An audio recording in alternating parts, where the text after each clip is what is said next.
மனமும் கொண்ட ஒருவர். டாக்டர் ஷர்மா நூலிலிருந்து பகுதியை வாசித்தபோது பட்ராஜ் மற்றும் சரதியா தீவிரமாக கேட்டுக்கொண்டிருந்தனர். அது காப்பாளர் வசிக்கும் மறைவான அறையை பற்றி பேசுகிறது. இது மாளிகையின் மிகவும் மதிப்புமிக்க நகைகள் மற்றும் அறிவை பாதுகாக்கும் இடம் என்று கூறப்படுகிறது. காப்பாளரின் கடமை இந்த ரகசியங்களை பாதுகாக்கவும் தகுதியானவர்களுக்கு வழிகாட்டவும் ஆகும்.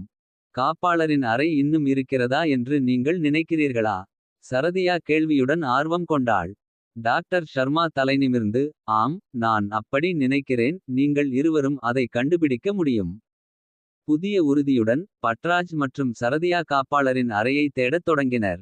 நூலும் தங்களின் உடல்முனை சார்ந்த உணர்வுகளும் வழிகாட்டியதன் மூலம். அவர்கள் மாளிகையின் முன்பே பயணிக்காத பகுதிகளை ஆராய்ந்தனர். அவர்களின் தேடுதல் அவர்களை ஒரு தனிமையான கோபுரத்திற்கு அழைத்தது. அதன் நுழைவாயில் நூலகத்தில் ஒரு புத்தக கேஸின் பின்னால் மறைக்கப்பட்டது. அவர்கள்